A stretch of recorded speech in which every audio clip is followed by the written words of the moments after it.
Hello, I'm Stephanie Emdin, and I'm an occupational therapist, as she said. So I'll go ahead and get started. Everyone should have a yellow handout. So as I go through the slides, you can be thinking about, your child and what area do they fit into, and what do you see? I'll talk about some things, and maybe you'll say, that's something I see with my child. So just kind of be taking notes and going through that, and that'll help us with the sensory diet. Okay. So sensory processing disorder. So this is certain behaviors that may reflect like a child's response to an inefficient nervous system. So kids may have difficulty registering information, orienting to information, or interpreting sensory information. So sometimes kids need activities that are alerting or activities that are calming or organizing. So kids may be seekers. So these are kids that we see that are kind of, a little hyperactive, moving around a lot, stuff like that. Or they may be an avoider. So these are kids that don't like roller coasters. They don't like the jungle gym and stuff like that. They're kind of like, no, thank you. I'd rather be on the ground. They don't like climbing, stuff like that, heights.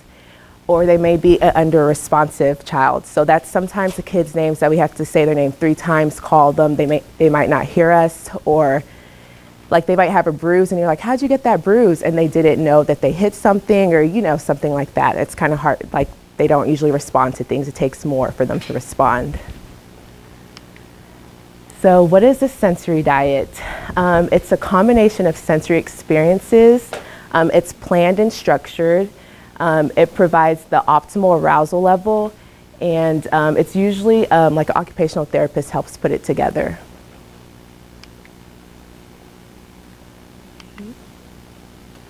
And a sensory diet, it doesn't change the sensory system. It just gets the child to like just the right level to learn and participate. So low arousal, you may be like lethargic, tired. You might look like, you're not really interested, difficult to wake, slow to respond, don't really have a lot of facial expressions.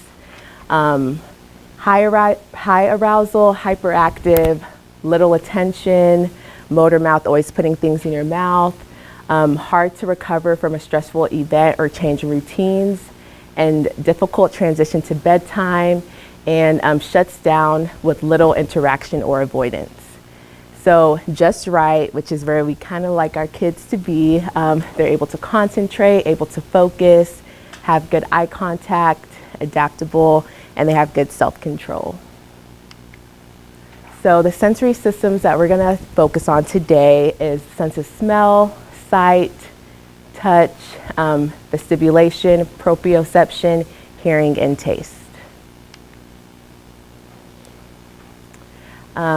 So power senses are movement, deep touch, and heavy work. And these are usually long lasting. So that means like when you participate in these activities, the effects last for a long time. So vestibulation, the alerting vestibulation is fast. So like jumping on a trampoline is a good one. Rotary movement, spinning in a circle, and that's usually alerting or exciting. It wakes you up. And then calming is slow, rhythmical, and usually linear movement. So if you think about like a rocking chair, like, that's how we get a baby to sleep and stuff like that, that's usually calming. This is the only sensory system that's fully developed at birth, and it lasts for 3 to 6 hours, and it has a powerful influence on your arousal level. And it can lead to overload. So spinning too fast can make you, nauseous, stuff like that. So you have to be careful with vestibulation. So here's some equipment. We have a rocking chair, scooter board, trampoline, yes. Here's some more vestibular activities. Skateboarding, jump rope, a little tire swing, different swings and stuff like that. That's good vestibular input. And then we have proprioceptive input, which is heavy work, It maximizes input to the joints, and it's usually organizing. So proprioceptive system is always calming, so that's good to know. It's always going to calm a person down. It lasts for about 90 minutes, and it regulates all other systems. So it's always a safe sensory support. So this one you can't really mess up. So that's good to know. So some equipment that we have, some stuff that I brought, a weighted ball, and oh yeah, so you can pass it around. Oh, you can pass some of this around. I have TheraBand. Weights is one too.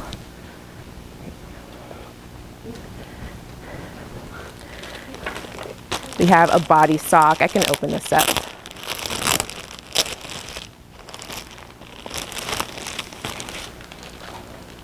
I'll send it around with the picture so y'all can see how it looks.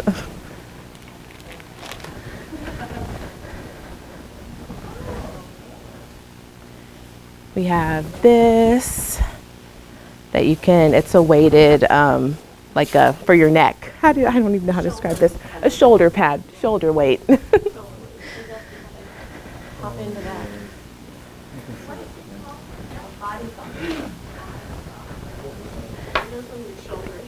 Yes, weighted. Then I'll pass this way. Then we have a seat cushion. You can put it in the microwave. Oh, yeah, and you can put it in the freezer.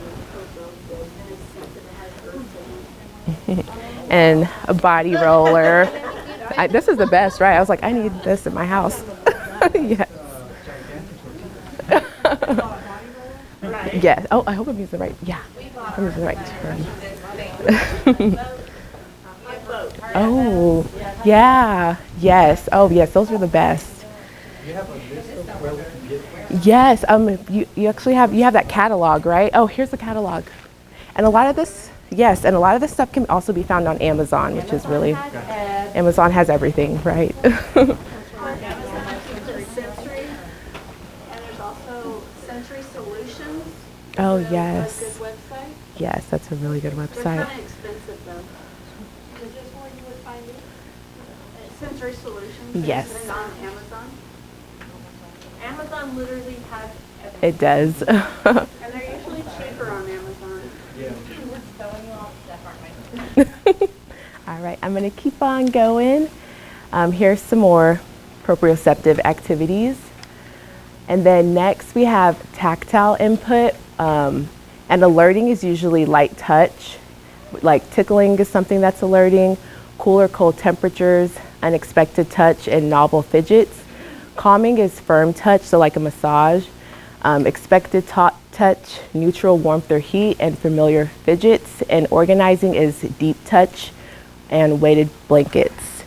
And so some things that I bought for that. What did I bring for that? Tactile, I brought, oh, okay. This little animal, because it's soft. Therapy, I don't know if anyone's seen therapy before. You can kind of touch it. It's hard to move and has some resistance to it. Can you tell them why therapy comes in different degrees? Oh yes, and therapy, OTs, we use that a lot for strengthening, hand strengthening for like handwriting, fine motor skills, and it comes in different resistance. Yeah. Oh, therapy. Yeah, THREAP. Yeah, UTTY. THERAPUTTY.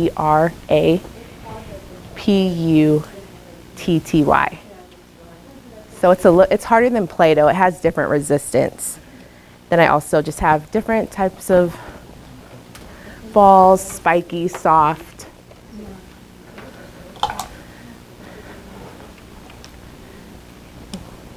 Different toys.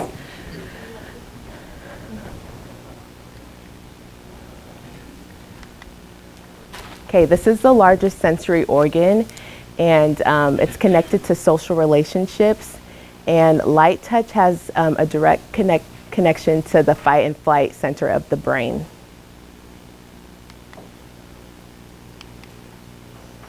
Here's some more things that they have.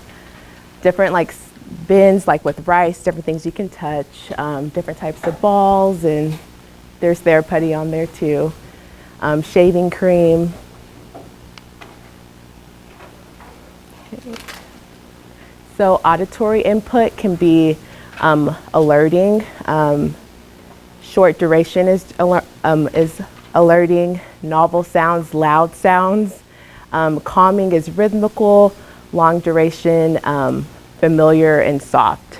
And so I have speakers. Some kids like music, it can be calming. Then I also have noise canceling headphones. I'll pass this around. And this can be, some of our kids that maybe a fire drill. I don't know if that's exciting for anyone, but fire drill. So just having something to kind of help with loud noises so they're not getting startled. So here's noise canceling headphones.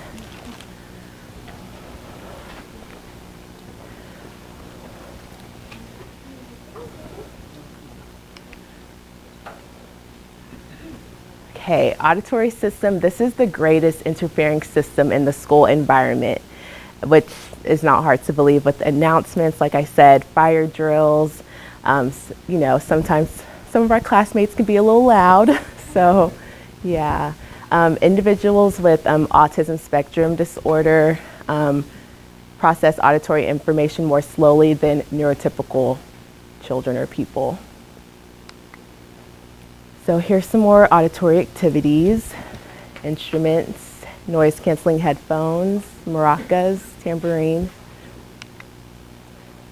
So visual input, alerting visual input is bright, contrasting colors, unexpected sights, peripheral vision, and calming is more that dim light, repetitive and predictable motion, organizing, picture schedules, visual boundaries, limiting visual clutter, limit fast-paced TVs, and visual timers. So we have like a little bubble maker. This is some kids love bubbles. They love to look at it. It's visually stimulating.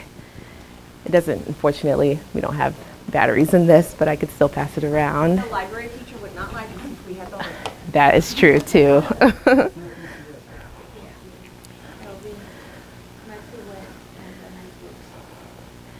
And this is an app I use a lot with my kids for drawing. It's just, visually stimulating.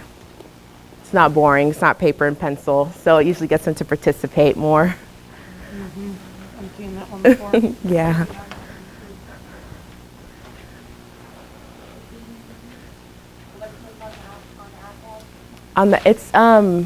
It's just an app that whenever you draw, it kind of lights up into different colors and stuff. I'm not too sure of the particular app I have, but I know there's lots of them. It kind of makes, writing a little bit more fun. So visual systems can be easily overwhelming. It's often processed faster than auditory input. So here's some visual activities. Visual timer, slinky, puzzle, lights. And then we have oral input. Alerting is usually cold, sour, minty, crunchy. Calming is usually warm, smooth, and sweet. And organizing is chewy foods, and sometimes non-food items for resistive blowing, sucking, and chewing. So some oral stuff that I brought, crunchy, some Cheez-Its. And then this is like a chewy bracelet that kids can chew on. Or gum is something that's usually more acceptable. That's something that adults do, we chew on gum.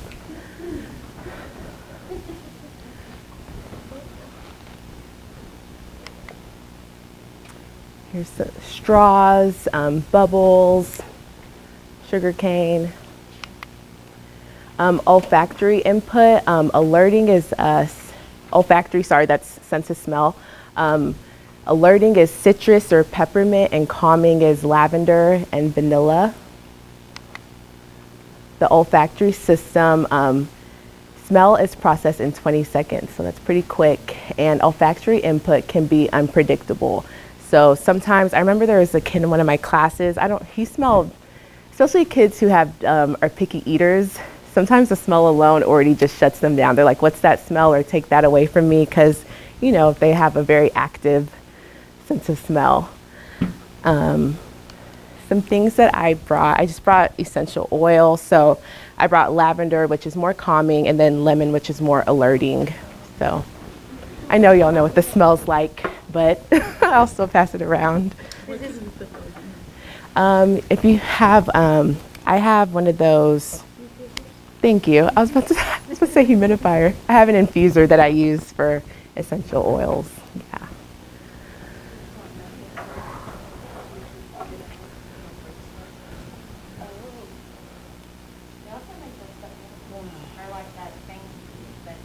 Oh yeah, the thing. Yeah, you said your thing on the neck. It has a smell to it, right? Your neck weight. Oh, sorry. Yeah. So here's some signs of sensory overload. Can be. Oh well, this is just signs that your senses might be. You might be overloaded or underwhelmed. So you could be sleepy. You could feel sick, your heart could beat fast, you could be sweating. So these are all things to look out for.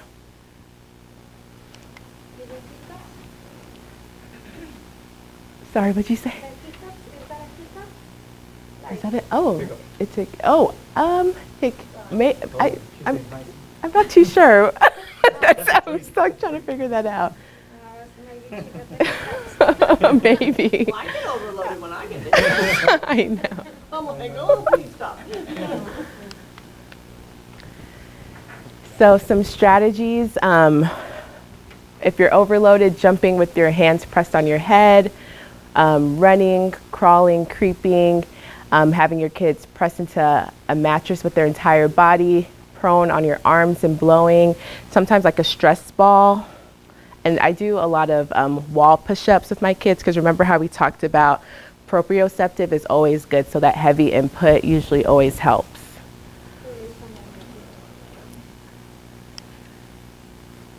So some environmental adaptations that could be made is to create like a quiet area. I know in a lot of our classrooms there might be like a little tent, like you can go to a cool down area. That usually helps, that's usually calming. Limit visual overstimulation on the walls, avoid overhead lighting. We have a lot of light covers in our room and we use a lot of lamps. Play soft, calming music, proper sitting furniture, control noise, use a soft voice and a bean bag or a mat as a crash pad. And all that they can do at home as well? Yes, this can all be done at home, correct. Having a safe area where you can go, to calm down is always a good idea. Control the temperature, open or close windows as needed. Keep your child well hydrated, change seating styles.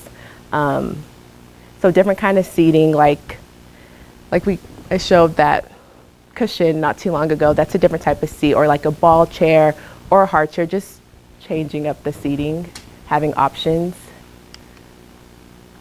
And remember that regular monitoring is performed by a therapist. Yeah, so we're gonna kind of put together a sensory diet for your child, and I'll kind of walk around and, kind of talk to you individually so we can kind of see where your child's at. But for the most part, like I kind of mentioned, proprioceptive is always good, so I'll kind of help create one for y'all. Is there any questions?